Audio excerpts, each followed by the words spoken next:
Koperative Umwarimu Sacco yagaragaje ko abaka inguzanyo muri ya gahunda ya Gira Iwawe igenerwa abarimu kugira ngo babone aho baba cyangwa babone amacumbi, amafaranga ari makeya kubera yuko ngo mu mwaka wa 2024 hari abasabye zino nguzanyo ashira atabagezeho ubwo bahabwaga miliyari 5 muri miliyari 20 bari babatse. Ubwo no kuvuga ngo abandi bagira imbogamizi zo kutayabona. None mu mwaka wa 2025 nabwo barimo barashaka andi cyangwa barimo barashaka inguzanyo.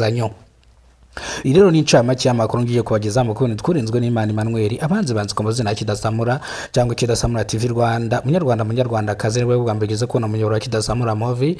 Munyarwanda kazi nkubwire ngo kora subscribe. Koperative Umwarimu Sacco yagaragaje ko umubare w'abarimu basaba inguzanyo yo kubona amacumbi muri gahunda izwi nka Gira Iwawe barenze ubushobozi bwabo, kuko hari miliyari 2 z'amafaranga y'u Rwanda zasabwe zitaraboneka.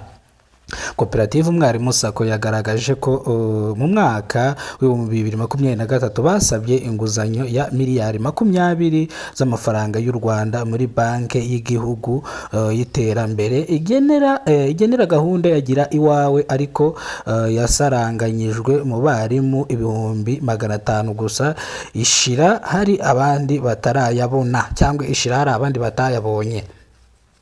Ndagira ngo mbanze mbasobanurire bino bintu kugira ngo mubimenye, mutazagenda muvuga ibyo mutazi cyangwa muhwihwisa ibyo navuze. No kuvuga ngo umwarimu Koperative Sacco, no kuvuga ngo ni umuntu ukuriye Sacco utanga inguzanyo cyangwa wemerewe gutanga inguzanyo. No kuvuga ngo mu mwaka wa 2023 basabye miliyari 20 z'amafaranga y'u Rwanda, asaranganwa abantu bagera mu 5,000 gusa, hari n'abandi batayabonye. Kandi nanone hari izindi miliyari 3 zasabwe zitaraza cyangwa batarabona. Ni mu gihe rero abarimo bashaka inguzanyo ya gahunda ya Gira Iwawe Munyarwanda, kandi iyi gahunda igenerwa abarimu gusa.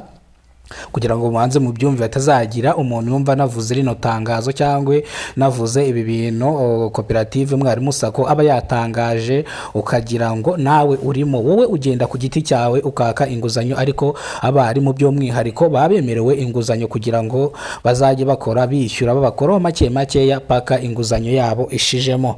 Niyo mpamvu rero ndi kubasobanurira bino bintu kugira ngo mutazabyumva ahandi cyangwa muzabyumve bivuye kwino channel rye mudashobora no kubisanga n'ahandi mukabisanga ku Kidasamura TV Rwanda. No kuvuga ngo aba baturage barifuza kuba bahabwa inguzanyo ariko amafaranga ni makenya. Reka nongere mbasubiremo kino kintu kugira ngo ndambure ano makuru mwayumvise neza. Koperative Umwarimu Sacco yagaragaje ko abarimu bari gusaba inguzanyo, basaba inguzanyo yo kubona amacumbi muri gahunda izwi nka Gira Iwawe barenze ubushobozi bwayo, kuko hari miliyari 2 z'amafaranga y'u Rwanda zasabwe zitaraboneka. Kuvuga ngo ikintu yavuze hano no kugira ngo izi miliyari 2 kuko zitaraboneka, kuko ari mu gihe abaturage sibyo bakunze kuvuga ngo amafaranga yaje ariko nibayahabwa. Ariko no muyobozi wa Sacco yavuze ati hari miliyari 2 zitaraboneka, yenda niziboneka namwe muzagerwaho. Reka dukomeze. Koperative Umwarimu Sacco yagaragaje ko mu mwaka wa 2023 basabye inguzanyo za miliyari 20 z'amafaranga y'u Rwanda muri banki y'igihugu y'iterambere igenwa muri gahunda ya Gira Iwawe, ariko yasaranganyijwe mu barimu 5,000 gusa, ishira hari abandi batarayabona. Kuvuga ngo miliyari 20 z'amafaranga y'u Rwanda yasaranganyijwe abarimu bagira muri 500, ariko ashira n'abandi batarayabona. Bisobanuye iki? Bisobanuye ngo rero yasabaga leta kugira ngo yongere inguzanyo cyangwa yongere amafaranga igenera abarimu muri gahunda ya Gira Iwawe. Ngira ngo nubwo busobanuro nashaka kubabwira ni muri gahunda ya Gira Iwawe. Rero munyarwanda kazi niba bwambegeze ko no muyoro wa Kidasamura Movie cyangwa Kidasamura TV Rwanda, nyaboneka kora subscribe kugira ngo tujye tubana umunsi ku munsi. Ukora subscribe ku Kidasamura Movie ubuciye umusingi w'inzira y'amakuru cyangwa kujyibona amakuru mu gihugu cy'u Rwanda kandi ukayabonera ku gihe. Nge mwari muvugana nitwa Kidasamura urw'inkorogo tubakora rugakonkoma. Murakoze cyane, Imana ibahereze umugisha, ubuzima buzira umuze, amafaranga n'ibindi.